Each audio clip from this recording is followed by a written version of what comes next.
Boa noite. Ele tem um delay, vamos esperar que ele começar.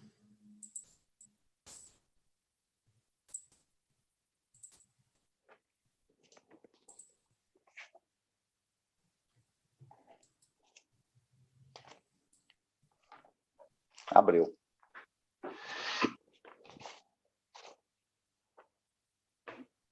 Já estamos ao vivo, hein? Boa noite a todos. Boa noite. Boa noite. Sejam todos muito bem-vindos à nossa webinar. Eu, como sócia na Mediate, junto com a doutora Alcilene, que faz parte também desse evento virtual, agradecemos a presença de todos aqui. Eu acho que nós podemos dizer que nós estamos com um time de seleção brasileira aqui do primeiro escalão nessa webinar, né? Se a gente fosse resumir os palestrantes dessa noite. É muito bom tê-los aqui, a gente agradece todos muito pela participação. O Dr. Cláudio Viana, em especial, e a doutora Ana Tereza, que já não é a primeira reunião virtual que participam conosco. A gente sabe como vocês são pessoas extremamente, assim, muito ocupadas, mas acreditam na mediação, apoia a Mediate, que a gente, vamos dizer, a gente é uma Câmara ainda juvenil, né? Estamos começando, mas estamos muito empolgadas, animadas, acreditamos na mediação como meio alternativo na solução de conflitos. Agradecemos também ao desembargador César Cury, a gente sabe também da demanda da vida dele, né? A gente vê todo dia, eu acho que ele tem uma live. Eu, pelo menos, acompanho na rede social, todo dia ele está... A gente é que não consegue acompanhar as lives que ele está participando. E o doutor Pedro Teixeira, que é uma honra tê-lo aqui. Confesso que quando eu tive essa ideia lá em casa de chamá-lo para fazer esse evento, eu pensei, Anderson, será que ele vai aceitar? Será que ele não vai? Mas como um não a gente sempre tem, nós tentamos, ele muito gentilmente aceitou o nosso convite e estamos todos aqui hoje para fazer desse evento uma noite de muito aprendizado e muita informação. E eu quero começar dando a palavra para o doutor Cláudio Viana, que é advogado e é o presidente da OAB de Niterói, e eu gosto de dizer, já disse isso em outra live, ele apoia as nossas demandas, as nossas ideias e as nossas loucuras, está sempre aí do nosso lado. E aí eu gostaria de começar perguntando para o doutor Cláudio como que a OAB vem enfrentando essa pandemia, adequando o suporte aos advogados da subseção, e qual é a opinião do doutor Cláudio sobre a solução de demandas através dos meios alternativos de conflitos?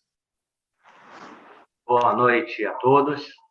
Gostaria, antes de iniciar e de responder, de parabenizar a Mediate, que vem, não só na cidade de Niterói, mas no estado do Rio de Janeiro, fazendo o que eu acredito que seja, nesse momento, mais importante, que é o trabalho de informação sobre os meios alternativos de composição.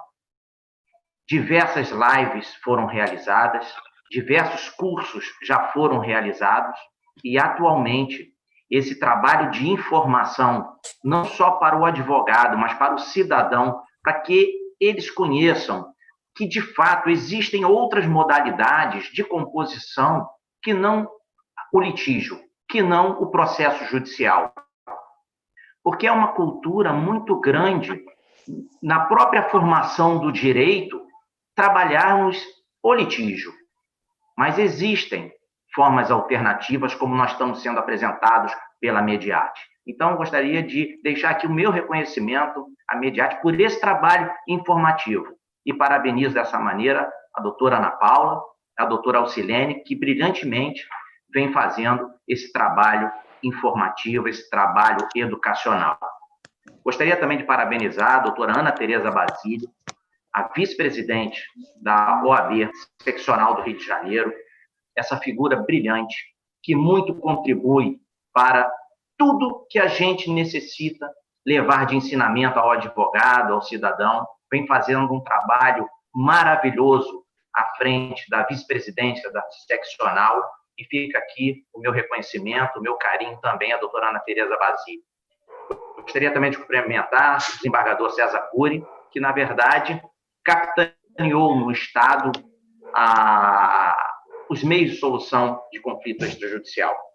Ele vem trazendo um trabalho muito árduo perante o tribunal, um trabalho de convencimento, que eu sei que não é fácil mudar a cultura da advocacia no Estado do Rio de Janeiro, mas ele vem, passo a passo, demonstrando que, de fato, os meios de composição podem trazer ganhos, sim, não só para a sociedade, mas também para os advogados, que, se entenderem os mecanismos, vão ver que é mais uma forte opção para a sua atividade profissional. Gostaria de cumprimentar também o Dr. Pedro Teixeira, que só nos traz conhecimento. É uma honra estar aqui cumprimentando, e certamente nós teremos hoje uma noite brilhante com seus ensinamentos. E, por fim, também cumprimentar o Dr. Anderson Freire, grande amigo, está sempre ao lado da OAB Niterói, e é muito importante, como foi dito anteriormente, nós estamos aqui com um time, temos muito a ganhar nessa noite. E, respondendo agora à sua pergunta, na OAB Niterói, desde o início dessa pandemia, nós estamos convivendo um período muito delicado, nós estamos convivendo com realidades tristes, com falecimento de colega, mas temos que estar aguerridos, temos que estar vivos para manter a nossa advocacia viva. Nós tivemos um período que fomos obrigados a fechar as instalações da OAB, e tão logo os prazos dos processos eletrônicos passaram a vigorar, nós tivemos que iniciar uma abertura parcial da OAB Niterói, abrimos o peticionamento eletrônico e o serviço de protocolo, porque muitos advogados dependem da infraestrutura da OAB para o exercício da sua advocacia. E já estamos agora também nos preparando para um novo momento, que são os momentos relativos às audiências virtuais, que também estamos nos preparando para dar um suporte ao advogado para essa atividade, também os advogados idosos que dependem de um auxílio mais de perto para que eles possam se manter na sua atividade profissional.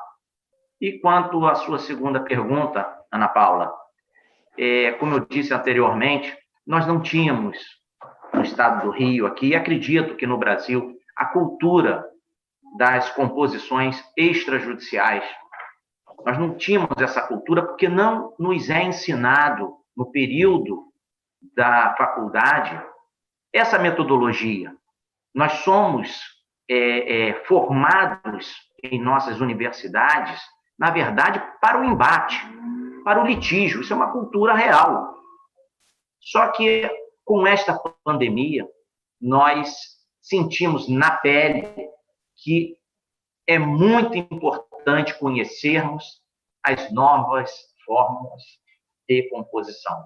Nós temos a mediação, nós temos a conciliação e diversas outras. Mas para que a gente possa entender, conhecer e, assim, inseri-las nas nossas atividades, é muito importante conhecermos, de fato, esses mecanismos.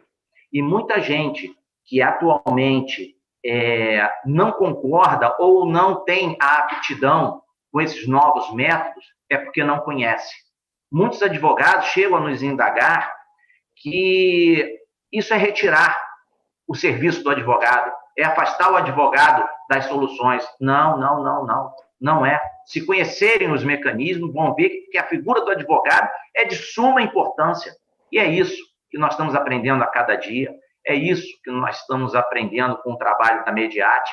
E eu acredito que essa noite daremos mais um passo para entendermos e passarmos para os nossos ouvintes, advogados e interessados no tema, sobre essas novas, que não são tão novas assim, mas essas metodologias de composição extrajudicial.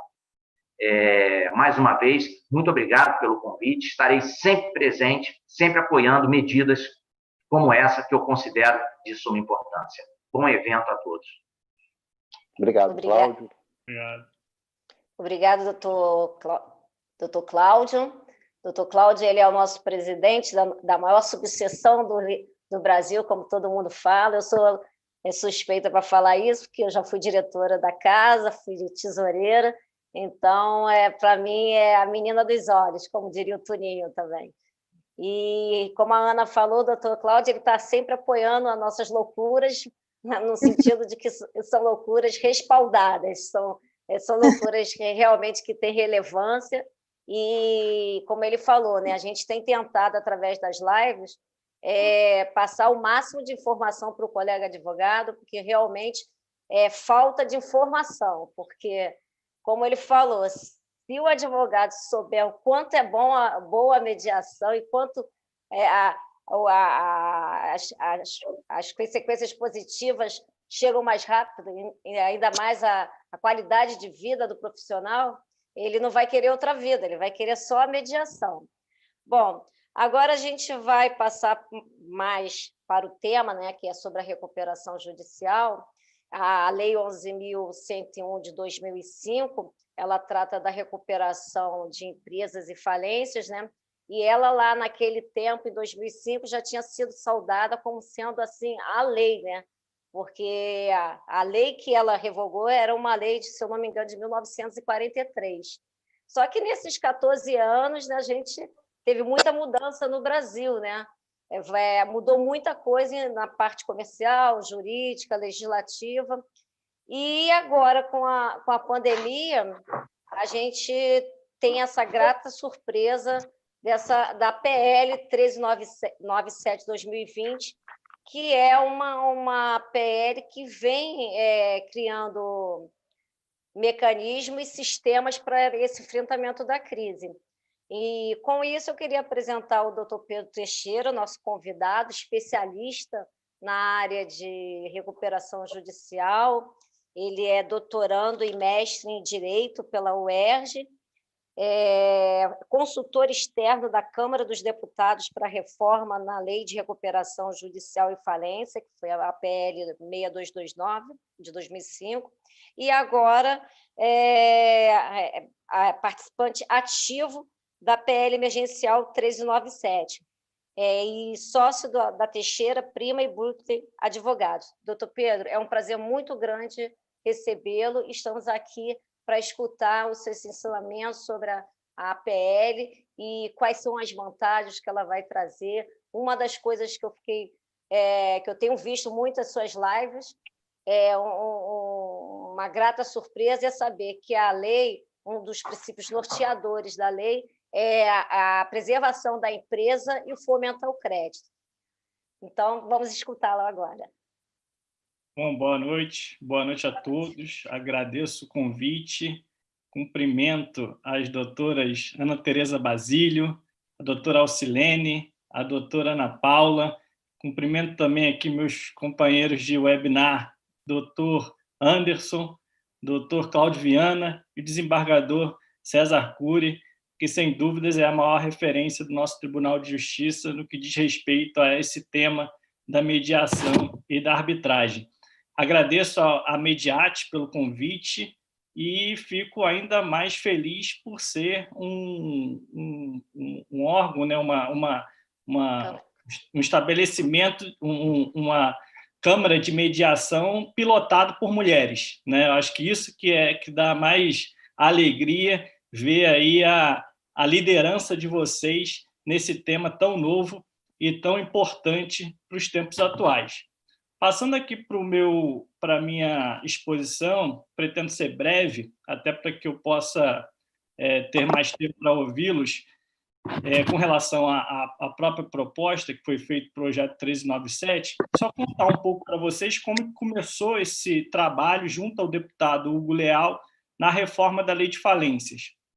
A Lei de Falências, como você bem disse, Alcilene, ela é uma lei relativamente nova, né, de 2005, mas a atividade empresária ela é muito dinâmica, né? E isso faz com que de tempos em tempos, haja a necessidade de reformá-la justamente porque muitos dos aspectos atuais do sistema empresarial não são abarcados pela lei de falências, né? E isso fez com que, em 2016, fosse criado um grupo de trabalho lá no Ministério da Fazenda, né, formado por juristas para estudar a reforma da lei de falências. Muitos temas, como consolidação substancial, né, que são as recuperações judiciais dos grupos econômicos, falência transnacional, que são as recuperações judiciais das multinacionais, todos temas super importantes, mas que a nossa lei não disciplinava de maneira adequada. Então, criou-se esse grupo de trabalho em 2016, sob a liderança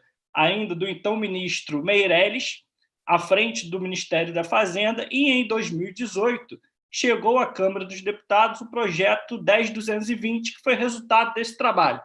Esse projeto foi muito criticado em razão do poder do fisco, né, nesse processo de recuperação judicial. Pesaram muito as forças do fisco, que, por mais que não fosse um credor participante da recuperação judicial, acabava por intervir em muitos momentos da recuperação judicial e atrapalhar o que, de fato, é o objetivo da lei, como você bem posicionou também, que é a preservação da atividade empresária. Não é a preservação aqui do empresário ou da sociedade empresária, e sim da atividade empresária, que gera riquezas e mantém empregos e gera empregos para a nossa sociedade. Então, a partir do momento em que essa lei foi bastante criticada, em 2018, e como era um ano eleitoral, né, foram as eleições presidenciais, esse projeto ficou parado na Câmara, e em 2019, já um presidente eleito e um novo ministro da Fazenda, o ministro Paulo Guedes, esse tema é retomado sob a liderança do deputado Hugo Leal, que é um deputado do nosso estado. Ele me convida para fazer parte desse grupo de trabalho, né, que tinha como objetivo olhar para o projeto 10.220, que foi trabalhado por 2 anos desse grupo de trabalho no Ministério da Fazenda, e pontuar, né, questões que seriam relevantes e consensuais. Ou seja, como é uma lei, a Lei de Recuperação Judicial, é uma lei que envolve muitos interesses, muitas vezes interesses conflitantes, né, por natureza, que é o interesse do devedor e do credor, o objetivo era justamente encontrar um equilíbrio, né? A Lei de Recuperação Judicial, ela busca o equilíbrio.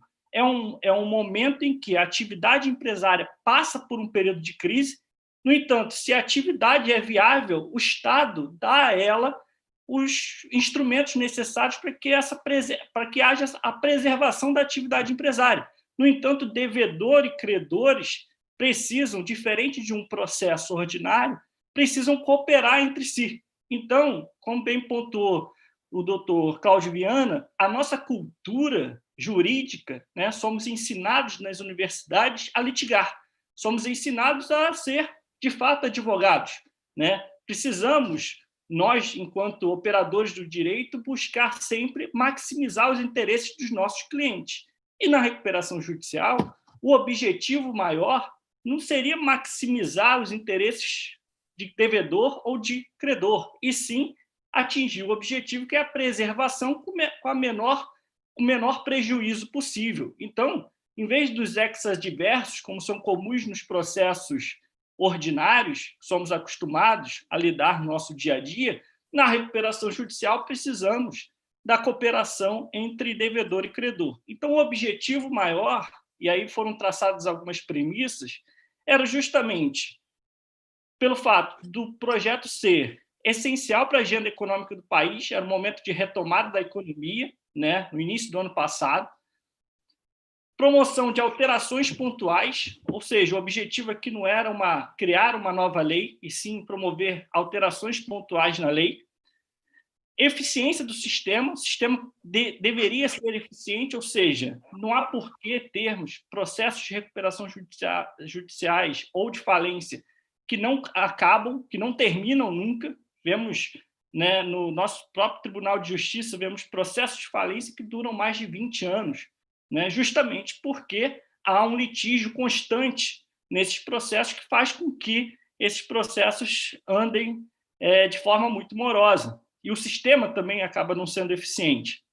Equilíbrio entre credores e devedores, né? Não adianta termos um processo que estimula a cooperação entre credores e devedores se tivermos algum tipo de desequilíbrio entre as partes. Então, as partes têm que ter equilíbrio para poderem cooperar. E, por último, a cooperação como princípio, que eu acho que se encaixa perfeitamente no tema da nossa live. Ou seja, é preciso que devedor e credores cooperem entre si em prol de um objetivo, que é a preservação da atividade empresária. Preservar da atividade empresária, indiretamente, os interesses tanto de devedor quanto de credores estarão atendidos. Então, fizemos esse trabalho durante 2019 inteiro, inclusive uma das alterações foi a inclusão de um artigo específico, né, de uma linha específica no artigo 22, inciso 1º, que dizia lá que o administrador judicial deve estimular, sempre que possível, a mediação dos conflitos relacionados à recuperação judicial e à falência para a composição dos interesses. Justamente por quê? Porque, muitas vezes, recuperações judiciais, nós vemos lá, né, a doutora Ana Tereza Basílio pode depois explanar, nós vimos recuperações judiciais com verdadeiros conflitos, né, em impugnações de créditos que não levam a nada, na verdade, só demoram muito tempo para serem resolvidos e não atingem o objetivo principal. E aí vimos trabalhando com essa matéria durante 2019. Em novembro de 2019 foi aprovado na Câmara dos Deputados o regime de urgência para a votação dessa reforma. Era uma reforma que tocava ainda em outros temas, e veio a pandemia, né? Fomos acometidos aí por um verdadeiro asteroide, que não só o Brasil, mas o mundo inteiro, que pegou todo mundo de surpresa. Ou seja, e agora, né? O que vai acontecer com a economia, né? Que é uma crise sanitária, mas que, naturalmente, em razão das medidas restritivas, ocasionou uma crise, que é a que se vê hoje, uma crise econômica, uma crise financeira, né? A gente costuma dizer que o trem parou, ou então dizer que é a chamada yellow flag, né? Aquela bandeira amarela da Fórmula 1, para quem gosta de Fórmula 1, é quando todos param, né? Não é mais permitido a ultrapassagem, mas que o relógio financeiro fica desencontrado do relógio econômico. Ou seja, os boletos continuam a chegar, mas as empresas não têm qualquer tipo de possibilidade de gerar receita, né, em razão dessas medidas restritivas, justamente para honrar com seus compromissos. Em razão disso, nós fizemos um paralelo, e aí o deputado Hugo Leal, que é o relator da reforma da Lei de Falências, ele chama um grupo, né, formado pelo professor Márcio Guimarães, pelo juiz Daniel Carnio e também pelo professor Ivo Weisberg.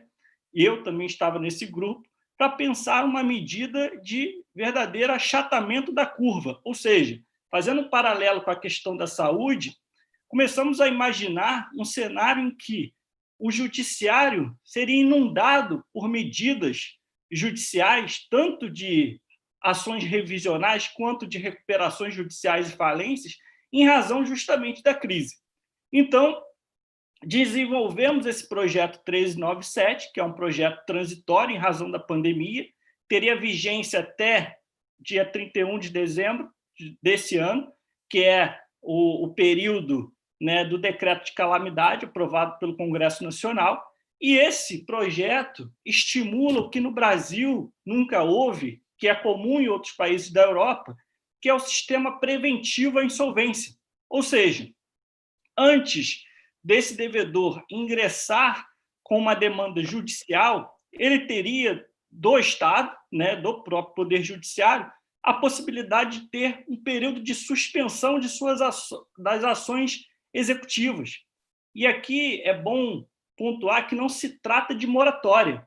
Existe uma preocupação muito grande com relação a esse projeto poderia parecer uma moratória, né? E no conceito jurídico de moratória é dilação de prazo. mas aqui não havia qualquer tipo de proposta de dilação de prazo, e sim de suspensão das ações executivas para que devedor e credores pudessem resolver os seus conflitos, ou então a dívida existente, com uma solução de mercado, e não com uma solução imposta pelo Poder Judiciário.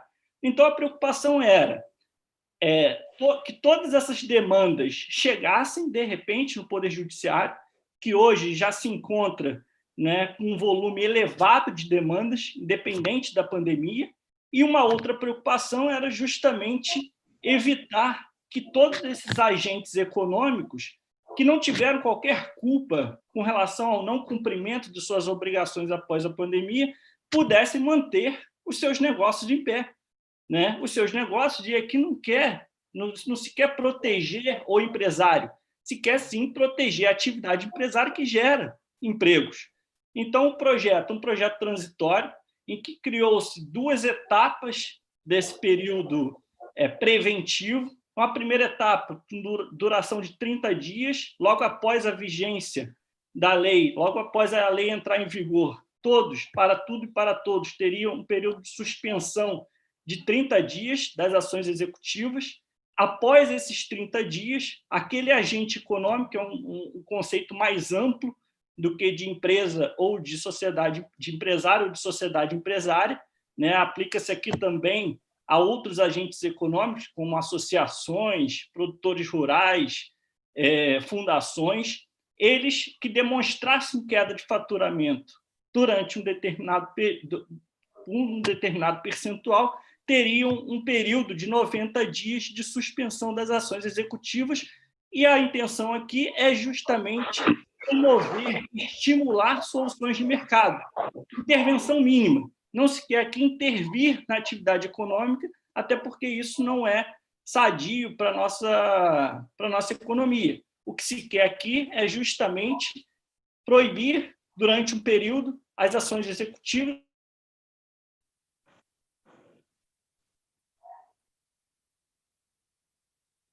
Oi? Tá?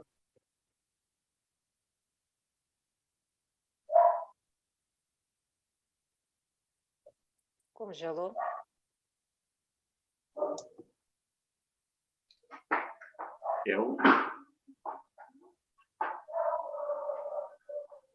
Aqui está ok. Aqui também. Aqui também, tá ok. Não foi o Eu Pedro acho que que, é ele mesmo Foi o que... Pedro. Aqui também está ok. não foi o Pedro que caiu. Foi o Pedro. Precisa entrar de novo para voltar ao normal. Voltou, doutor Voltou. Pedro? Caí aqui, um minutinho. Caiu e já se levantou. Caiu e já volta. Então, só para concluir, a intenção do projeto, né, na primeira parte do projeto, que é o capítulo 1º do projeto de lei, é justamente criar um período de solução pré-processual, ou seja, que esses agentes econômicos pudessem ser estimulados a resolver os seus conflitos, seja por meio de mediação, seja por qualquer outro meio de solução alternativa de conflito, que não seja unicamente, como nós dizemos aqui, o Poder Judiciário. Ou seja, deixa para o Poder Judiciário as questões, os conflitos mais complexos, aqueles que as pessoas possam e as empresas possam sentar à mesa e compor os seus conflitos, que sejam resolvidos fora do processo. Além disso, numa segunda parte do projeto, foram promovidas algumas alterações pontuais e transitórias também na Lei 11.101, para evitar com que as empresas chegassem rapidamente aos processos de recuperação judicial ou falências. Ou seja, foi, por exemplo, aumentamos o pressuposto mínimo para o requerimento de falência, ou seja, não seria justo, durante esse período de pandemia, permitir com que requerimentos de falência fossem ajuizados com 40 salários mínimos, com títulos protestados de 40 salários mínimos. Esse sarrafo, como a gente costuma dizer, foi aumentado para 100 salários mínimos. Tudo isto baseado também em exemplos de outros países. Ou seja, outros países como a Alemanha, a Austrália, próprios Estados Unidos, promoveram alterações pontuais para que houvesse um estímulo à solução pré-processual, para que todos esses conflitos não chegassem de imediato ao Poder Judiciário. Então, eu não tenho dúvidas de que a pandemia ela causou muitos prejuízos, mas também ela estimula algo que já vinha crescendo na nossa sociedade, que é justamente a utilização desses meios alternativos de solução de conflitos, em que as pessoas podem compor os seus conflitos independentemente das demandas ajuizadas no Poder Judiciário. Então, fecho aqui a minha participação, agradeço e fico aqui à disposição para perguntas. Pedro, muito obrigado pela sua palavra, todas as suas palavras, suas explicações. É um aprendizado para a gente sempre que o senhor fala, a oportunidade que a gente tem de ouvi-lo. Nós vamos passar agora a palavra para o professor Anderson Freire, que é administrador judicial pela ESAGE, né, no Tribunal de Justiça do Rio de Janeiro, tem MBA em Gestão Executiva pelo COPEAD, Gestão para Aprendizagem através da Fundação Lehman, é graduado em Administração e é diretor da Universidade Salgado de Oliveira e consultor empresarial. A nossa dúvida, professor Anderson, na verdade, é mais uma pergunta, uma vez que você é administrador judicial, como o senhor vê o papel do administrador judicial nas demandas de recuperação judiciais e extrajudiciais? Boa noite a todos vocês que estão nos assistindo. Cumprimento aqui a todos os colegas, desembargador César Cury, Ana Tereza Basílio, meu colega Pedro Teixeira, Cláudio Viana, e as meninas, como a gente chama, Alcilene e Ana Paula. O administrador judicial, primeiro para elucidar um pouco, porque podem ter muitas pessoas que nos assistem que são empresários ou têm a sua empresa, e pensam, o administrador judicial é alguém que, quando nomeado pelo juiz, vai administrar a minha empresa, e não é isso, né? O administrador judicial é uma função que está prevista na Lei 11.101, que ela estabelece parâmetros para que você seja administrador judicial, e ela define muito bem lá, entre o seu artigo 21º até o 30º, quais são os papéis do administrador judicial. Esse administrador judicial ele é um auxiliar do juiz, a gente se submete ao juiz, aonde a empresa fez o seu pedido de recuperação, né? E a gente tem todo um protocolo e um requisito para cumprir, já definido em lei.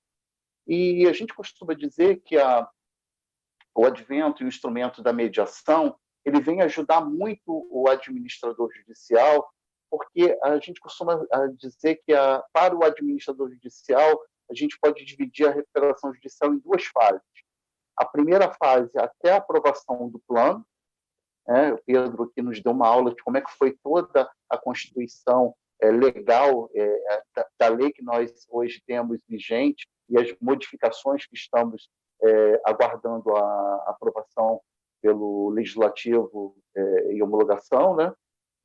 Então, a primeira fase que eu diria, que é a primeira fase de toda a parte de validação dos créditos, validação das listas de credores, definir que classificação cada um desses credores tem dentro de uma recuperação judicial, a mediação ela tem um papel fundamental nesse quesito, e acredito que o desembargador César Cury também vai trazer um exemplo que ele tem alguns exemplos que já foram referências nacionais por ter conduzido processos de mediação junto de processos de recuperação judicial. Então, ele tem um papel fundamental porque, tecnicamente, existe um processo de impugnação, um processo de validação se aquele crédito ele pertence à recuperação, se ele é pós-protocolo de recuperação judicial. Então, a mediação ela é um instrumento que permite, de uma maneira legítima, legal, já previsto em enunciados também do CNJ, para que ela medie e faça sem ter a necessidade da intervenção do juiz para que possa protocolar, que possa acatar aqueles recursos.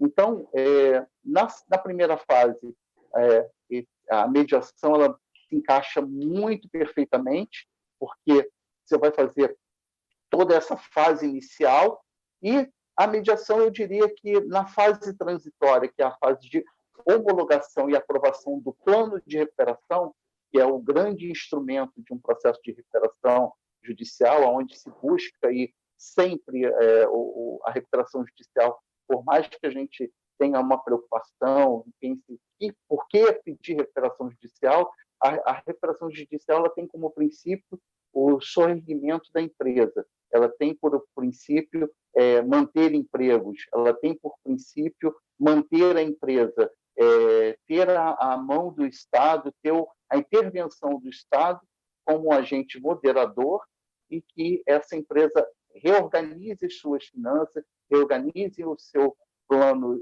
de trabalho para que ela retome as suas atividades e mantenha-se no mercado.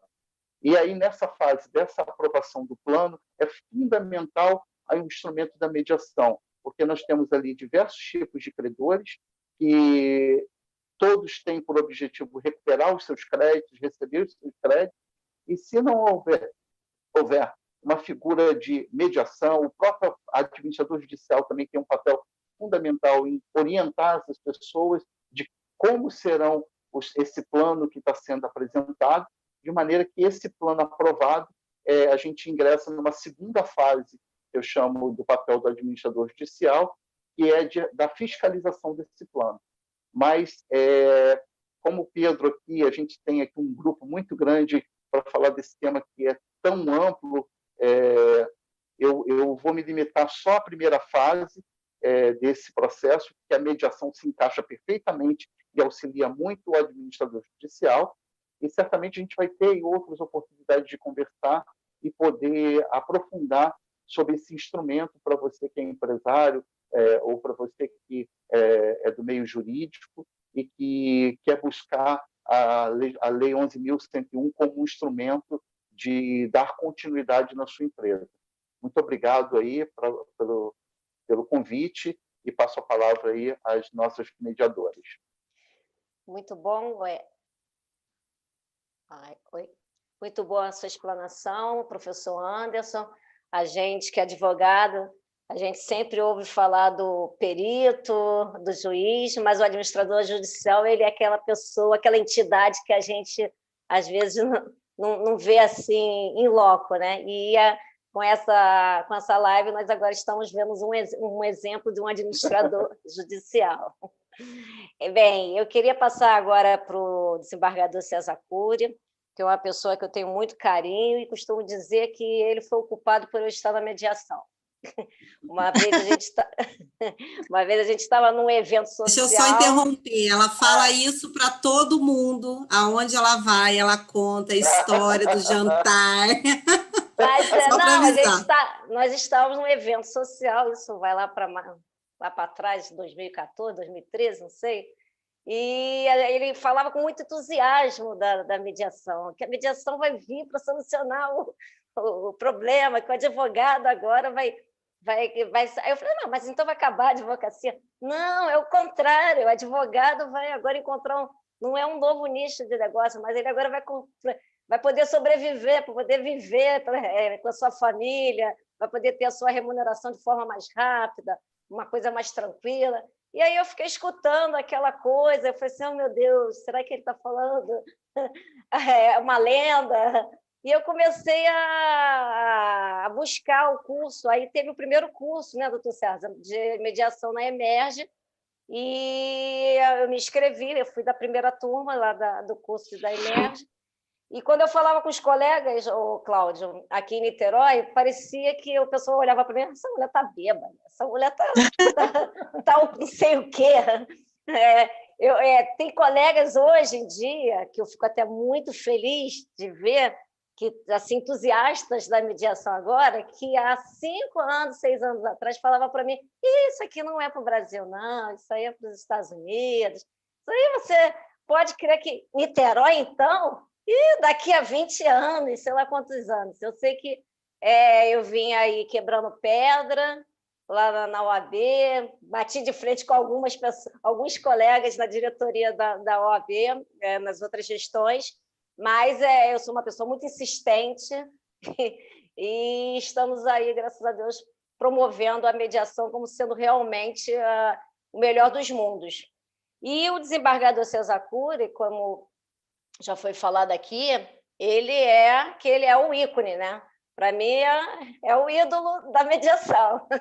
E ele e sua equipe de excelência lá no PMEC, eles vêm, ao longo desse tempo, desenvolvendo um trabalho assim, muito profícuo, muito trabalhoso, é um trabalho trabalhoso realmente, entendeu?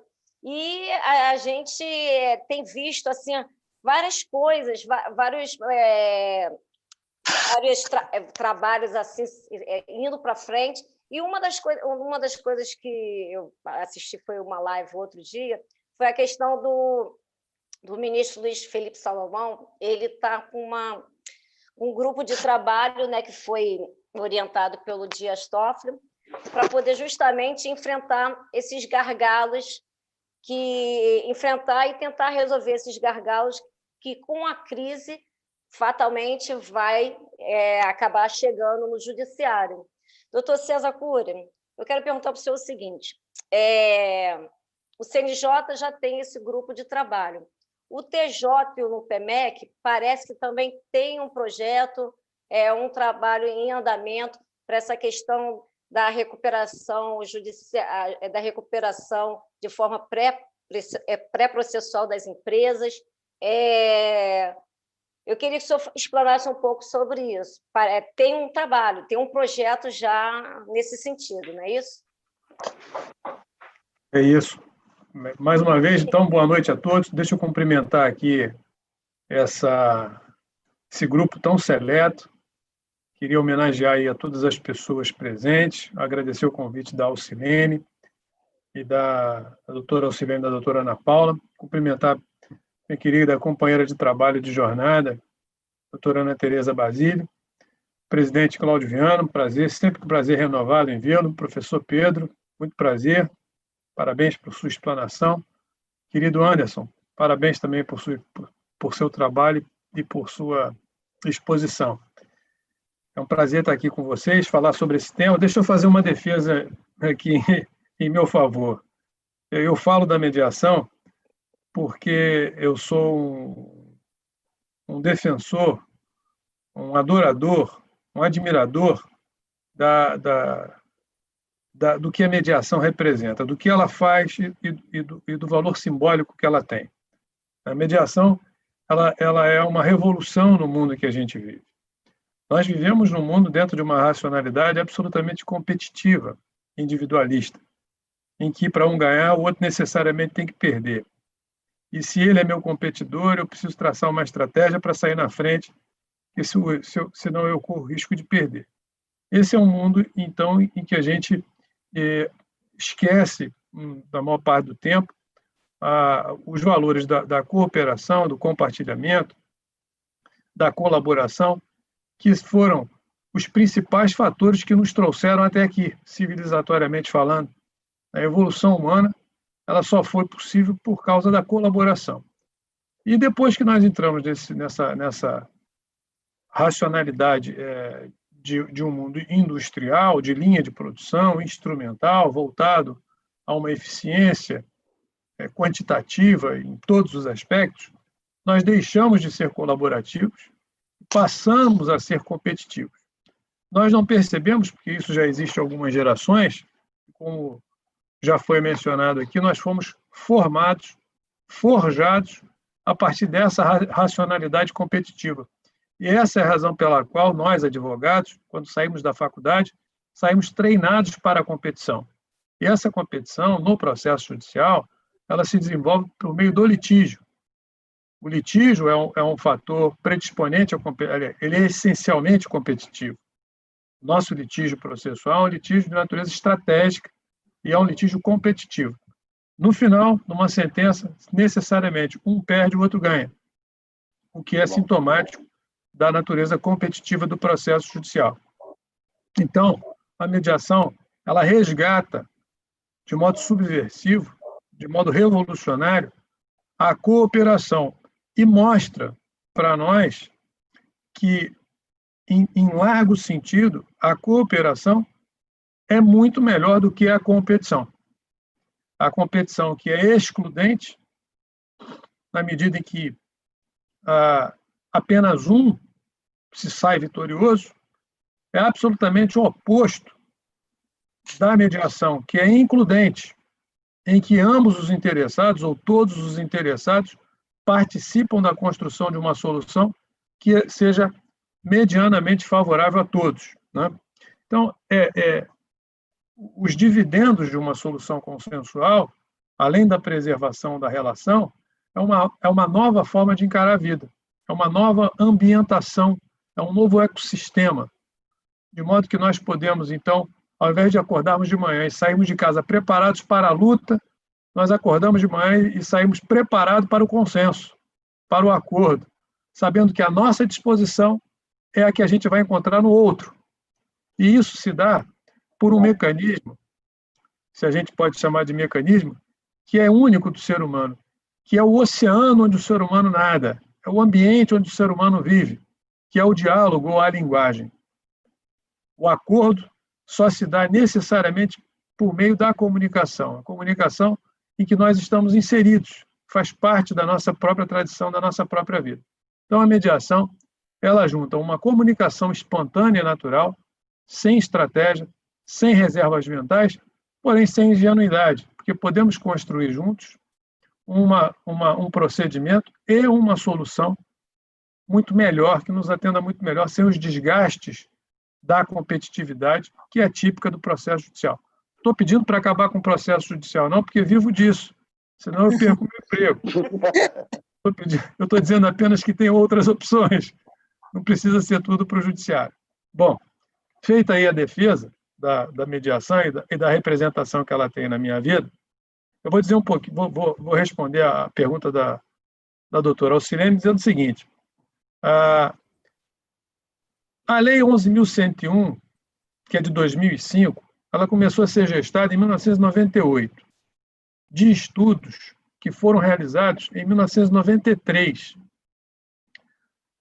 Esses estudos de 93 eram de um período em que o Brasil ainda não tinha se integrado medianamente ao modelo globalizado de desenvolvimento socioeconômico. Nós ainda vivíamos um ambiente muito fechado. Eu lembro que em 93 nós tínhamos 4 ou 5 anos saído do regime de administração militar no Brasil, e tínhamos apenas 4 anos de vigência de uma nova Constituição que a gente ainda estava conhecendo. Então, nós vivíamos num período bem diferente do que vivemos hoje. A lei anterior é de 1945. Sim. O Brasil sequer tinha entrado no modelo de desenvolvimento industrial. Nós éramos pré-industriais, nós éramos feudais, quase na pré-modernidade. E essa lei de 1945 ela foi gestada antes de 1939, antes da Segunda Guerra Mundial. A Lei 7661, se eu não me engano, que é a antiga lei de falências e concordatas, que foi a lei que eu estudei, né, quando eu fazia faculdade. De modo que nós temos uma legislação absolutamente anacrônica, cujos valores, hoje predominantes, e aqueles que a gente quer levar para frente, ainda não se fazem presentes. Esses valores foram, de algum modo, existem lá nos 7 últimos artigos da Lei 11.101. Se eu não me engano, são os artigos 167 seguintes, que ficam na parte final, lá perto dos crimes falimentares, né? A parte que ninguém chega. Nós vamos até o artigo 50, 53, por ali, e dali a gente não passa. Os artigos finais, eles não são muito considerados, pois lá existe a regulamentação, ainda que singela, da parte que dá nome à lei. A lei é a recuperação judicial, extrajudicial e falência. Sim. Só que nós não falamos que essa lei é a lei de recuperação extrajudicial. Nós simplesmente chamamos de lei de falência ou de lei de recuperação judicial, esquecemos a lei de recuperação extrajudicial. E ela é tratada de um modo muito exíguo, nesses 7 artigos lá no final da lei. De modo que o projeto de lei que chega agora, tanto em regime extraordinário, 397, em 2 ou 3 dispositivos, repristinam de modo atualizado o que está lá na parte final da lei 11.101.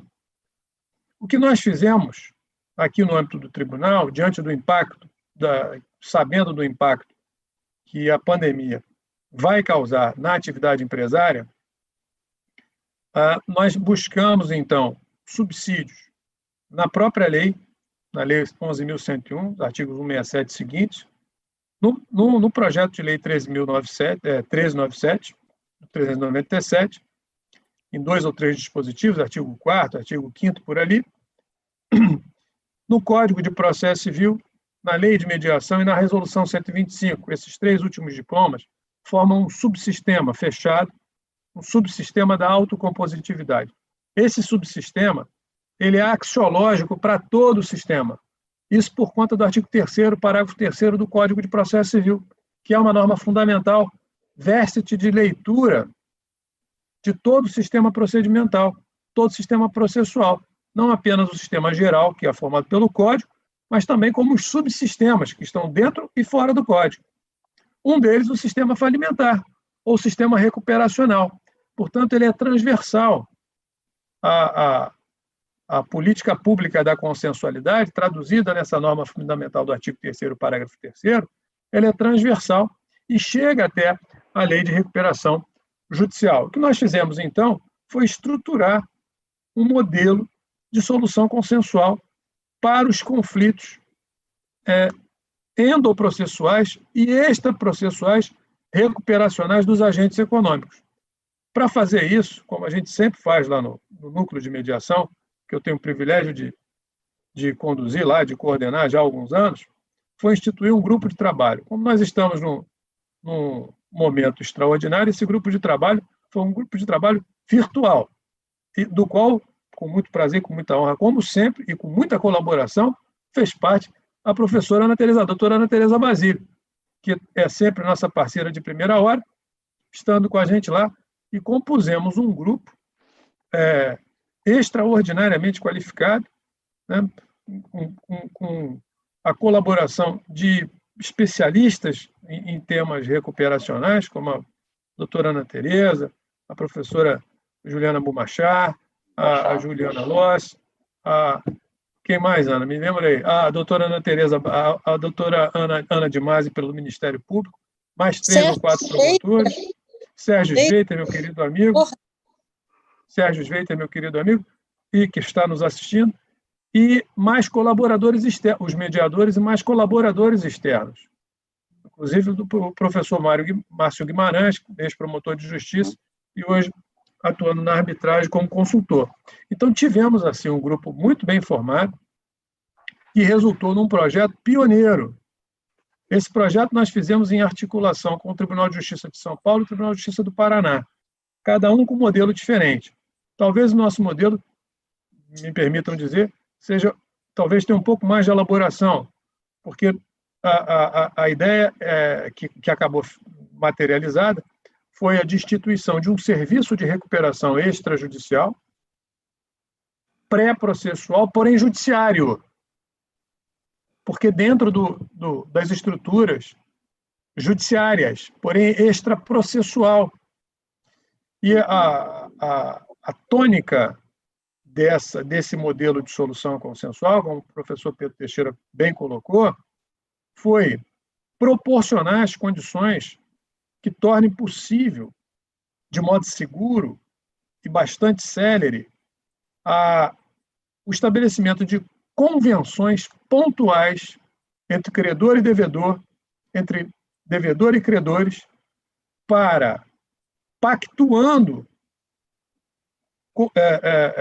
controvérsias pontuais, possamos atravessar, superar esse período extraordinário, de modo a que a empresa chegue com sobrevida até o retorno da normalidade e possa, então, dar seguimento ou no próprio sistema que nós concebemos, ou no processo de recuperação judicial, ou se ver definitivamente recuperado e voltando como um player normal para o mercado. Como é que se desenvolve isso? Isso se desenvolve a partir por um mecanismo tecnológico, digital, enfim, nós estamos no distanciamento, as pessoas podem procurar por um sistema próprio, apresentando as suas questões, pautados, evidentemente, na ética e na boa-fé, e indicando os devedores. A partir daí, o núcleo de mediação faz a convocação sempre em caráter voluntário, faz a convocação dos credores para que apresentem as suas pretensões creditícias, as suas habilitações de crédito, ou as suas questões incidentes, não precisa ser necessariamente um crédito constituído, pode ser uma relação locatícia com a empresa, o agente econômico devedor, pode ser uma relação com um concessionário de serviço público, de modo que esses conflitos sejam tratados de modo isolado, pontual, ou agrupados, se tiverem uma mesma natureza ou uma mesma identidade. Fazemos isso através de convenções processuais, como se fosse um símile de um plano de recuperação da empresa, como se fosse uma réplica de um esboço de plano de recuperação de empresa. E fazemos isso por convenção processual ou convenção pré-processual, com prazo determinado, podendo ser renovado e reajustado sucessivamente, submetido à homologação judicial e fazendo parte de um procedimento pré-processual. Portanto, esse modelo, ele repristina, atualiza e torna mais sofisticado aquele modelo de recuperação extrajudicial da Lei 11.101. Sempre por convenção processual. Nada por imposição. E o que eu digo aos senhores sobre isso? Eu digo que isso é uma possibilidade que está absolutamente às mãos dos empresários e dos advogados. Nem precisariam do judiciário. Na verdade, os próprios advogados e os próprios empresários, por seus segmentos organizados, poderiam instituir esse serviço extrajudiciário e vincular ao judiciário por meio de um protocolo, em que nós apenas supervisionássemos junto com o Ministério Público. Absolutamente não precisariam do judiciário para fazer isso. Todos nós, advogados, enquanto advogados, eu, por enquanto, estou fora da advocacia, mas fui advogado, a Ordem dos Advogados de Niterói é uma casa para mim, porque frequento desde criança, e com muita honra, porque acompanhava meu pai, que foi um advogado antigo aqui em Niterói, OAB 2732, que é um advogado bem antigo, de modo que, fora da advocacia, mas compreendendo bem a posição dos advogados, eu ouço sempre a reivindicação por maior autonomia para as partes e para os advogados no processo. E quando a possibilidade dessa autonomia chega pelo novo Código de Processo Civil, simplesmente não se vê o advogado exercendo. E eu insisto com os advogados. Muitas vezes, nas sustentações orais lá no tribunal, eu percebo que o advogado dá uma abertura para poder fazer uma convenção processual. E eu sou o primeiro a falar, o senhor está propondo uma convenção processual, eu insto a parte contrária para a gente formular aqui. Porque esse é o poder do advogado. O advogado pode fazer isso e deve fazer. Não precisa do processo judicial, muitas vezes. Claro, o processo judicial está lá. Sempre que não tiver nenhum jeito, ultrapassada todas as fases, teremos lá um juiz para decidir. Mas nem sempre isso é necessário ou é indispensável. De modo que o modelo é um modelo aparentemente singelo, mas além do valor simbólico, ele tem um grande alcance prático, porque pode evitar uma degenerescência da empresa, por exemplo. Nós estamos em período extraordinário, a empresa está em dificuldade, ou o agente econômico está em dificuldade. Se ele judicializar agora um pedido de recuperação judicial, qual é o risco de não ter andamento adequado do processo. E, se não judicializa, corre o risco de ver agravada a sua situação. Portanto, ele está num limbo jurídico, sem proteção. Esse modelo vem justamente para ocupar esse espaço, fazendo uma ponte entre a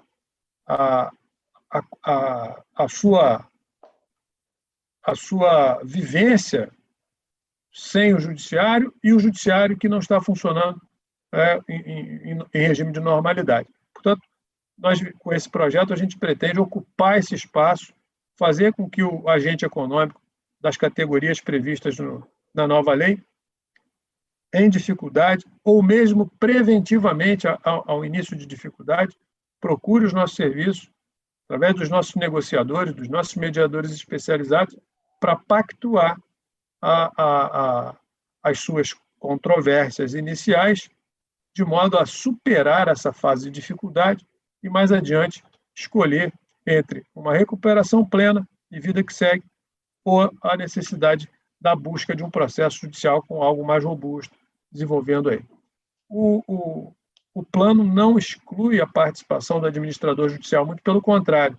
O administrador judicial é muito bem-vindo no plano, porque ele pode se tornar um cogestor ou uma espécie de colaborador, de organizador do papel que ele faz no processo judicial no âmbito extraprocessual. De modo que nós temos, como eu disse, um símile do processo recuperacional, porém por convenções pré-processuais em ambiente extraprocessual, porém judiciário. Eram essas, então, as considerações. Espero que eu tenha conseguido transmitir com mediana clareza, e ainda que em tempo breve, para não cansá-los ainda mais. Então, obrigado aí por terem me escutado.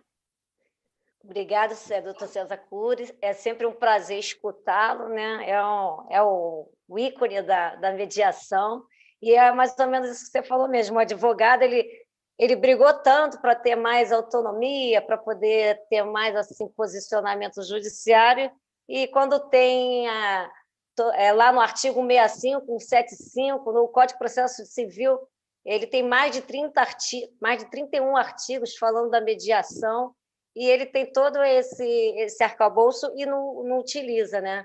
O próprio Código de Ética do advogado, ele orienta o advogado a ofertar, né, a apresentar a mediação inicialmente ao seu cliente antes de ajuizar a ação.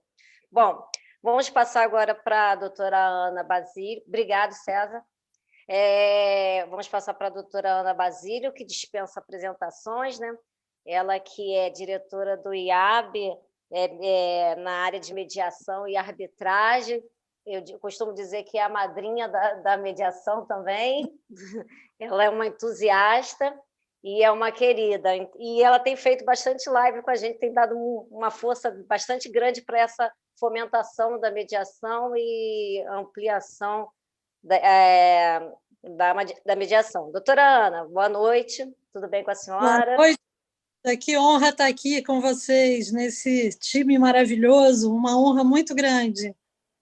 Bom, aproveitando que todos falaram, o doutor Pedro Teixeira, falando da recuperação de empresas extrajudicial, o doutor Cláudio também pontuou bastante a questão dos métodos alternativos, o professor Anderson também frisou muito que a mediação ela é muito importante nesse momento, né, que as empresas estão sofrendo essa crise. O doutor César também, sem comentários, um águia. Eu queria perguntar para a senhora, como vice-presidente da seccional do Rio de Janeiro, qual a orientação que a senhora dá para os advogados inscritos na OAB Rio de Janeiro, e sobre a mediação, como é que eles podem utilizar a mediação, essa ferramenta heróica, nesse momento de pandemia e também no pós-pandemia? Alcilene, em primeiro lugar, eu queria parabenizar o Mediate pelo trabalho que tem realizado, você e Ana Paula tem feito um trabalho extraordinário, lives interessantíssimas. Vocês são as grandes incentivadoras do debate, da mediação. O Mediate tem feito um trabalho sensacional sobre várias matérias relacionadas à mediação. E agora vocês trazem um assunto do momento, que é a recuperação judicial nesse momento de pandemia, né, que a gente teve, segundo pesquisa feita pela Boa Vista em maio, nós tivemos um aumento de 68% em maio, só em maio, das recuperações judiciais e 30% das falências, ou seja, nós estamos num momento realmente em que as empresas estão em dificuldade. Eu queria mencionar que também gostaria de saudar o meu queridíssimo presidente, Cláudio Viana, da OAB de Niterói, que faz um trabalho extraordinário, como disse a Alcilene, com muita propriedade, é a maior subseção do Brasil, não é do Rio, é do Brasil. Né? Então, o Cláudio tem feito um trabalho extraordinário com todo o time da OAB de Niterói, eventos fantásticos sempre, e ele também merece todos os parabéns que a gente possa dar. Também queria fazer uma saudação ao Dr. Pedro Teixeira, ao professor Pedro Teixeira, que é um especialista na área de recuperação judicial, tem a sua atuação na elaboração do projeto cujo relator é o deputado Hugo Leal, é importantíssima, e destacou aqui realmente detalhes interessantíssimos dessa nova legislação. Também queria saudar o administrador judicial, Anderson Freire, que faz um trabalho extraordinário nessa função primordial, que, como disse o desembargador César, ela não é só relevante na recuperação judicial, mas também na extrajudicial e na mediação, que poderá anteceder uma recuperação judicial, às vezes com êxito, até evitando esse processo judicial. E não menos relevante, nosso mestre, né, Alcilene? Nosso absoluto mestre na área da mediação, o desembargador César Cury, que elevou o Rio de Janeiro a polo da mediação no Brasil, sempre inovando à frente do NUPEMEC, sempre com iniciativas que são replicadas por outros tribunais do Brasil, sempre à frente de iniciativas importantíssimas, e que eu tenho a honra de poder colaborar sempre que necessário nessa sua atividade. Mas a mediação no Brasil, eu posso dizer para vocês, não seria a mesma, não estaríamos no estágio que já estamos, sem o trabalho minucioso e incansável ao longo de anos do desembargador César Cury. Então, é muito importante a gente sempre enfatizar esse trabalho extraordinário que orgulha a todos nós da área jurídica no Rio de Janeiro, né? Porque nos colocou na dianteira, né, Alcilene? Verdade. Mas, respondendo à sua pergunta, que é muito apropriada, porque quem, na verdade, faz a máquina da ciência jurídica andar é o advogado. O advogado provoca a mudança jurisprudencial. O advogado provoca a mudança legislativa. O advogado faz que determinados instrumentos colocados à nossa disposição pelo legislador sejam ou não utilizados em larga escala, né? Muitas vezes tivemos, ao longo das últimas décadas, alterações processuais, algumas delas se notabilizaram e outras pouco foram usadas porque a advocacia não abraçou essas oportunidades de trabalho. Eu diria que a mediação, seja ela judicial ou extrajudicial, Alcilene, ela é um instrumento de trabalho, um instrumento muito relevante colocado à disposição da advocacia. E um instrumento colocado num momento em que todas as mudanças legislativas das mais diferentes áreas têm sido inspiradas e norteadas pela consensualidade. Até em áreas que a consensualidade seria impensável há algumas décadas, como criminal. Hoje nós falamos de delação premiada, nós falamos de debate e acordo para redução de penas. Isso era impensável há anos atrás. Na área de direito administrativo, era impensável reduzir penalidades e fazer um acordo a respeito de temas relacionados aos contratos administrativos. Hoje é uma realidade. No entanto, o acordo de leniência e o próprio Ministério Público, através da 5ª Câmara do Conselho Nacional do Ministério Público, já reconheceu a revogação do artigo 17 da Lei de Improbidade, que veda a transação nesse tipo de demanda, e o próprio Ministério Público já reconhece a possibilidade de consensualidade até quando a lei vedava e considerou, então, implicitamente revogado pela lei de mediação a proibição de transigir em ação de improbidade. Então, todo o sistema jurídico, a justiça restaurativa na área criminal também é um exemplo de acordo, né, de acordo com a vítima. Então, todo o sistema jurídico caminha, como disse o desembargador César, para a solução da consensualidade, para a evolução civilizatória, diria eu, da consensualidade. E a área da recuperação judicial não é diferente. Nós também estamos evoluindo para a consensualidade dentro dos processos de recuperação judicial ou como instrumento para evitá-los ou para diminuir a sua abrangência com a redução do litígio em função de acordos celebrados. Sob a perspectiva da advocacia, Alcilene, que é a sua pergunta, eu diria o seguinte: não há a menor dúvida que a Lei 11.101 de 2005 ela trouxe uma importante evolução no nosso sistema de insolvência, na legislação que rege a insolvência.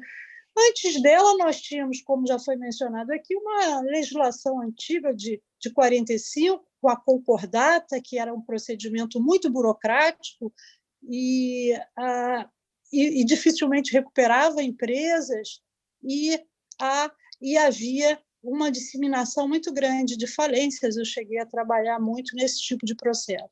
A Lei 11.101, de 2005, veio muito bem intencionada, Alcilene, porque ela trouxe duas opções, né, para a advocacia, porque é o advogado que decide o caminho que vai trilhar, né? Ela trouxe a opção judicial, que é a recuperação judicial, e trouxe a opção da recuperação extrajudicial.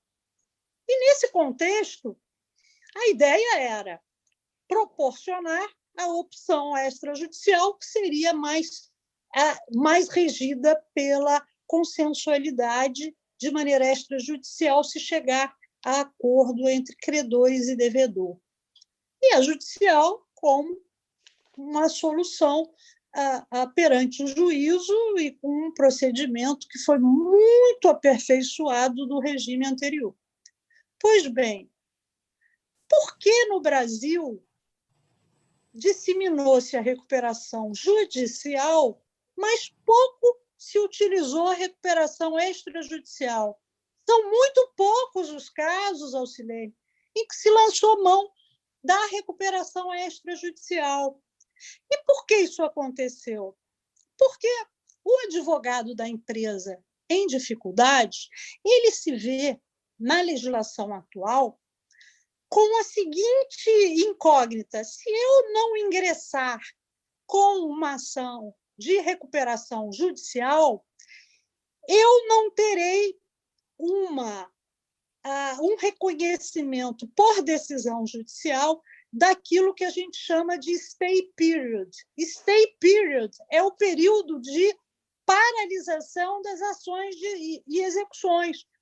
Porque se você continuar com execuções, por que a lei prevê o stay period? Porque se você em processo de recuperação, preparando um plano, que, na verdade, o plano é um grande acordo que vai ser deliberado numa Assembleia de Credores, o Judiciário não interfere e não pode interferir no racional econômico do plano. O Judiciário apenas faz o filtro da legalidade.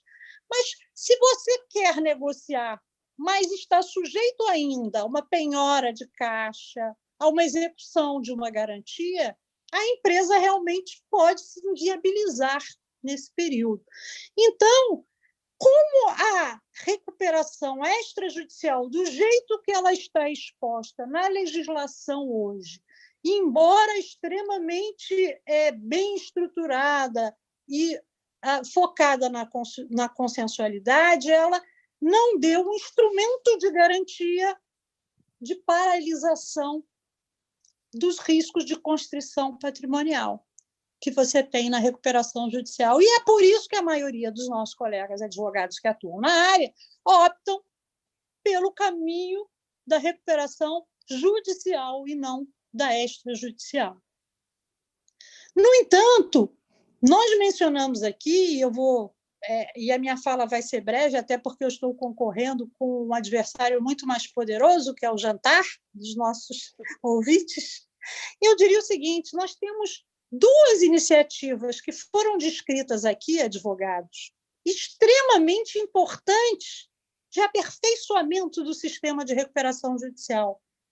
Em primeiro lugar, como disse o Pedro Teixeira com precisão, veio o PL 1397 de 2020, relatado pelo deputado Hugo Leal, e traz, embora apenas para o período de pandemia e com prazo de vigência até 31 de dezembro, ele trouxe uma ferramenta extraordinária.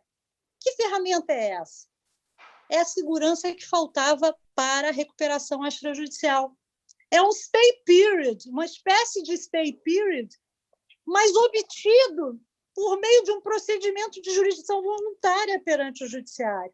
Você ingressa com um requerimento de jurisdição voluntária e pede que, durante 60 dias, parem as execuções e as constrições patrimoniais para você poder extrajudicialmente negociar um acordo com seus credores e, eventualmente, até evitar que aquilo se transforme numa recuperação judicial. Então, me parece que o único defeito, Pedro, que eu mencionaria do projeto de lei 1397 é ele só servir para o período de pandemia, porque esse instrumento seria um grande incentivador da mediação e da consensualidade como alternativa principal e não acessória para as questões relativas à insolvência, às dificuldades enfrentadas por empresa. Mas antes mesmo desse projeto ser promulgado e se transformar em lei efetivamente, o NUPEMEC do Rio, de maneira mais abrangente do que São Paulo e Paraná, tomou essa iniciativa em comissão presidida pelo nosso desembargador César Cury, de estruturar uma mediação pré-processual, mas a ser conduzida com maior segurança para as partes com relação à insolvência e problemas relacionados à insolvência perante o órgão do judiciário encarregado de mediações. Então, vejam vocês, colegas advogados, que nós estamos aqui hoje debatendo sobre dois instrumentos muito importantes e que, na verdade, são coincidentes, porque visam ao mesmo objetivo. Um é a própria legislação criar um stay period, que era o que faltava para o processo de recuperação extrajudicial, dando, portanto, à advocacia, que atua na área de insolvência, a segurança de que poderá negociar, sim, com um processo mais rápido, construindo soluções com os credores, de maneira consensual, de maneira menos onerosa do que o processo judicial, mas com a garantia da suspensão das execuções e constrições judiciais, que é o grande temor daquela empresa que está em dificuldade. E, associado a isso, abre-se a porta do NUPEMEC, do Tribunal de Justiça do Rio de Janeiro, para quem tiver interesse poder, inclusive, usar a estrutura do tribunal para esse tipo de negociação ou de mediação. E, como disse a Alcilene, e também o desembargador, essa nova evolução, esse novo degrau que sobe o direito da insolvência, ele abre oportunidades, primeiro, para a advocacia, porque dá mais um instrumento para a gente atender bem o cliente. Porque o que o cliente quer é ser bem atendido de maneira eficiente. Se eu posso atendê-lo de maneira eficiente e menos onerosa através de um procedimento pré-processual na área de insolvência, evitar a recuperação ou minimizar a recuperação, porque eu posso reduzir o grau de contencioso que existe nessas situações, eu posso fazer isso através desse instrumento, que é a mediação com a proteção do stay period. Então, eu diria que há um grande avanço no PL 1397 de 2020, e é preciso ir além do que ele dispõe, porque esse stay period, por meio de um procedimento de jurisdição voluntária, em que o juiz não decide nada, ele apenas concede aquele período de 60 dias para negociação, é uma grande inovação no direito da insolvência e um grande avanço.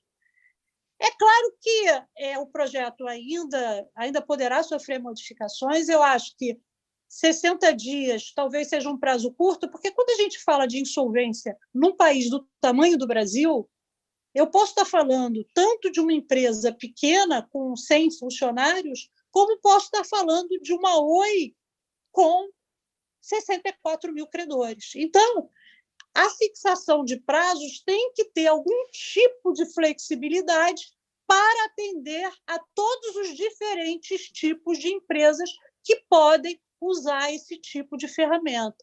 Então, talvez a prorrogação por decisão fundamentada do juiz, desde que preenchidos determinados requisitos, em alguns casos vai ser necessário, né? Uma empresa, por exemplo, como a recuperação judicial da Odebrecht, se tivesse feito a negociação prévia, não ia conseguir resolver seus problemas em 60 dias. A Oi não ia conseguir resolver em 60 dias. Enfim, algumas empresas até médias e pequenas talvez tivessem dificuldade também de resolver em 60 dias. Mas eu vejo um grande avanço, e o requisito para se obter essa medida, segundo o projeto de jurisdição voluntária, é queda de faturamento de 30%. Mas, ao se pensar numa legislação mais perene, esse instrumento pode-se ter outros requisitos ou requisitos alternativos, ou queda de faturamento, ou perda de mercado, ou, enfim, ou situações que matematicamente indiquem e que sejam objetivamente verificadas pelo juiz, indiquem que realmente a empresa demanda essa ferramenta para poder negociar. E, ao negociar, eu diria o seguinte, Alcilene, para os advogados: hoje, os nossos colegas que atuam como administradores judiciais, eles podem, com muita utilidade, compor um painel, por exemplo, de negociadores.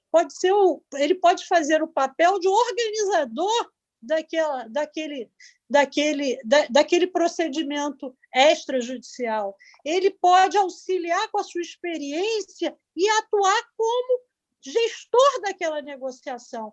Então, ele abre para ele também um novo papel, um papel muito importante, porque é complexo negociar com credores, é complexo negociar de uma maneira uniforme e de uma maneira que agrade a todos, porque são credores de natureza diferentes em recuperação. Você tem o banco, você tem os trabalhadores, você tem...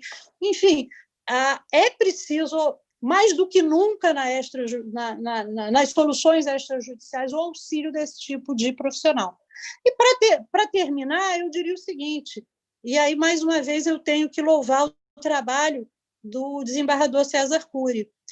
Nós temos o primeiro grande processo no Brasil de recuperação judicial que teve a realização de mediações, foi o da OI, mediações e conciliações foi o da OI, em que, coordenado pelo desembargador César Cury, com ferramentas, nós conseguimos fechar 46 mil acordos. Esse talvez seja o maior acordo coletivo, pelo menos nas Américas, já celebrado. E não há dúvida que essa feito da insolvência é um instrumento poderosíssimo. Então, Alcilene, eu diria o seguinte, a vocês que estão nos ouvindo, advogados do Rio de Janeiro ou de outros estados, prestem atenção, porque o direito de insolvência está sofrendo alterações importantes. E essas alterações estão em linha com a consensualidade. Nós precisamos estar preparados para atuar nessa nova realidade. Esse é um movimento não só do direito da insolvência, é de todas as áreas do direito. Mas o direito de insolvência, vocês viram pelos debates de hoje, pelas importantes exposições que foram feitas aqui pelos que me antecederam, a relevância que a mediação terá também no direito de insolvência. Então, a recomendação que eu faria, Alcilene, respondendo objetivamente a sua pergunta, é que se especializem, estudem, se dediquem à mediação, porque quem não estiver trabalhando com essa ferramenta vai ficar para trás nesse mercado tão importante. Muito obrigada, foi uma honra participar desse debate e fiquei encantada com as palestras que me antecederam.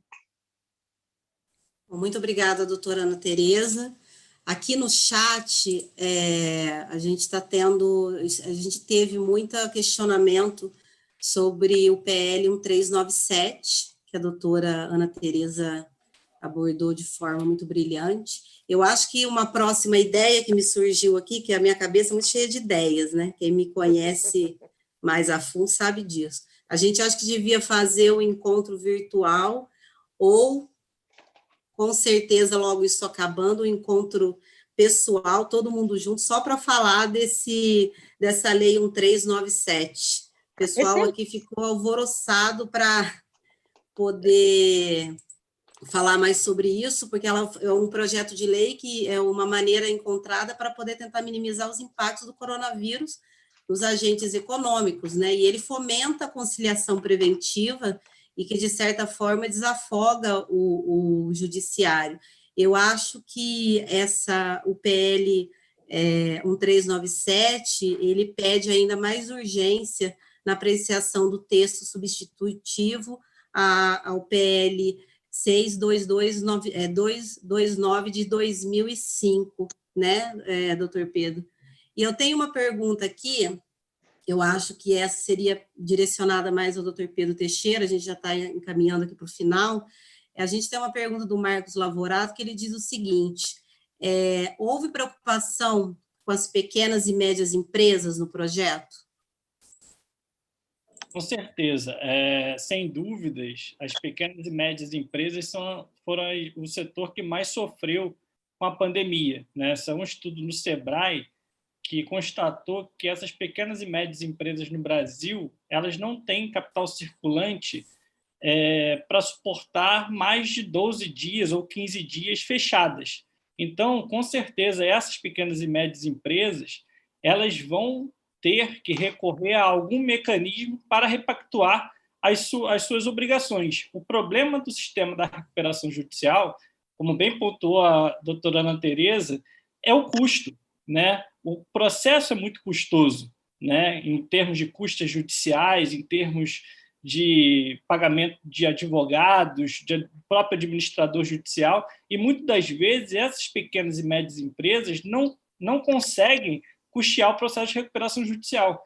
Então, o procedimento preventivo proposto na lei, né, que se aplica a todo e qualquer agente econômico, inclusive as micro e pequenas empresas, ou então até os microempreendedores individuais que não são considerados sociedades empresárias propriamente ditas, elas também se aplicam a essas pessoas, né, para que elas possam ter um período, né, de fôlego, né, de suspensão, chamado stay period, que é o período de suspensão das ações e das execuções, para que elas possam repactuar as suas obrigações com esses credores. É preciso entender que a pandemia, né, colocou diversas micro e pequenas empresas nessa situação, não por uma atitude delas, mas sim por uma questão inesperada, por uma atitude, muitas vezes, do próprio Estado, que impôs o fechamento dessas atividades.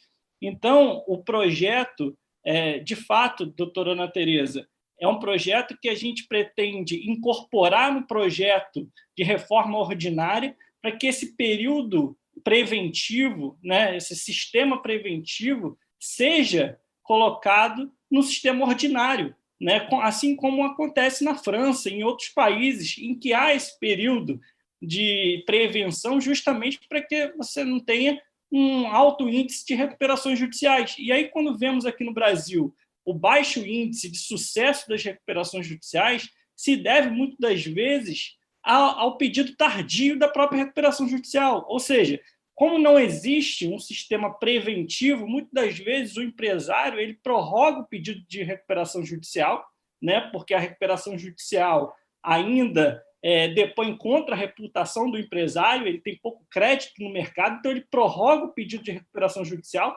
tenta a todo custo renegociar os seus créditos, não consegue, porque não tem esse período de suspensão, e aí, ao não conseguir, as dívidas se acumulam e, muitas das vezes, esse pedido de recuperação judicial é feito de maneira tardia e as recuperações judiciais não têm, né, em média, o sucesso que deveriam ter. Então, o período preventivo é essencial para que esses agentes econômicos pudessem se precaver desse período de crise. E também aqui um comentário breve sobre a recuperação extrajudicial, também foi uma preocupação do PL 1397 em reformar, mesmo que de maneira transitória, até o 31 de dezembro, mas também com compromisso do deputado de incorporar isso ao projeto de reforma ordinária, um melhoramento da recuperação extrajudicial.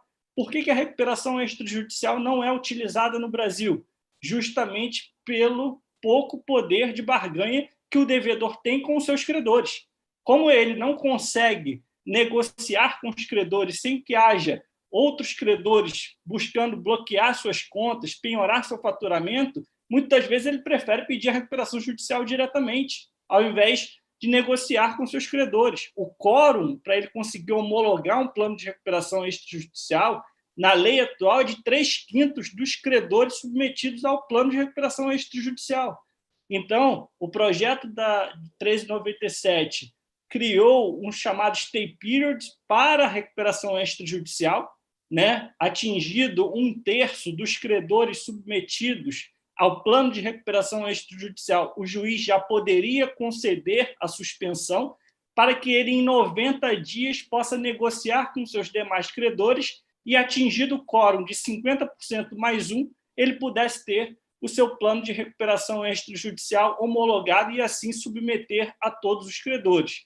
Ou seja, é um ganho, né, que na lei de 2005 a recuperação extrajudicial foi uma grande novidade, mas não se tornou uma realidade em razão da dificuldade, né, como a gente colocou aqui no debate, nessa nossa ânsia pelo litígio. Muitas das vezes é difícil negociar com os credores, né? Eu costumo dizer que, em algumas situações, todos perdem, mas parece que só o advogado ganha, né? O advogado ele tem aquela vontade de ganhar, mas, na verdade, o devedor e o credor já saíram perdedores dessa história e apenas o advogado ali que está alimentando, muitas das vezes, o seu ego, né, para vencer aquela causa, quando, na verdade, todos estão perdendo. Então, há uma necessidade do advogado mudar essa cultura. O bom advogado não é apenas o advogado bom de briga, o bom advogado é aquele que consegue compor os seus litígios e atingir o objetivo dos seus clientes de maneira mais eficiente possível. É assim que a gente pensa e é assim que a gente trabalha no projeto de reforma para incentivar modelos eficientes de insolvência. Muito obrigado, doutor Pedro. A gente está caminhando aqui para o final. A gente quer, de novo, agradecer a todos os presentes. A conversa muito boa, 1h e 35 minutos já que a gente está aqui nesse bate-papo. Eu acho que devemos fazer uma live só para falar do PL 1397, que tem assunto para render. Oi, doutora Ana. Oi? Apoio a ideia. Eu acho eu também, pelo que eu estou vendo aqui, eu acho que vai ser legal.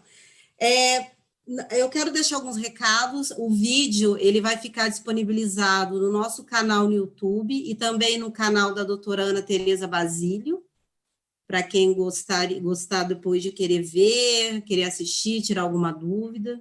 Se alguém tiver alguma dúvida, pode nos procurar também através das redes sociais, que a gente encaminha a pergunta para os convidados de hoje.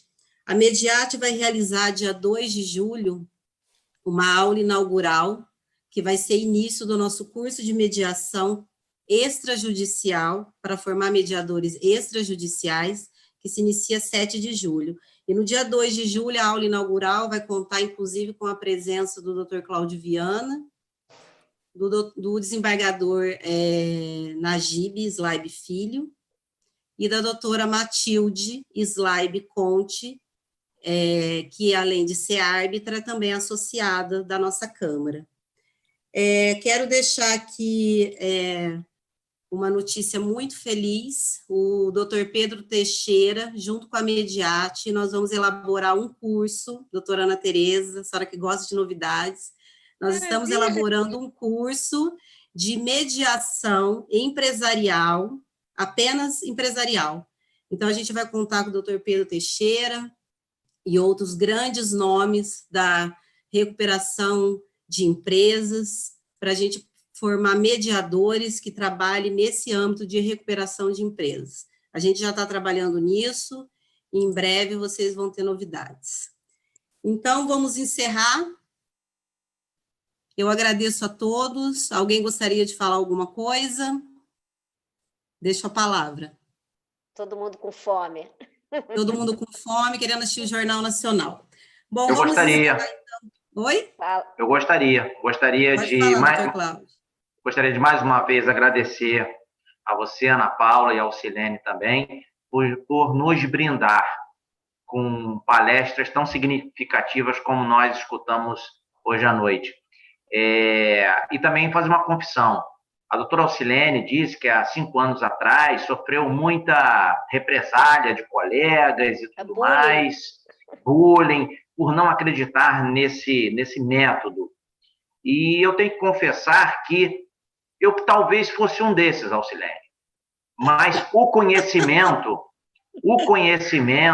e a forma como o conhecimento é passado, e esse é o trabalho de grande importância que eu citei hoje do Mediate, faz com que a gente aprenda. E nós temos que ter nossas mentes abertas para o aprendizado, porque quem assiste palestras como nós assistimos hoje, realmente nós encontramos novos caminhos para a nossa advocacia. E hoje, com as falas que nós assistimos, é uma prova disso. Então, fica aqui, mais uma vez, o meu reconhecimento, meu carinho e meu incentivo para que vocês continuem com esse trabalho.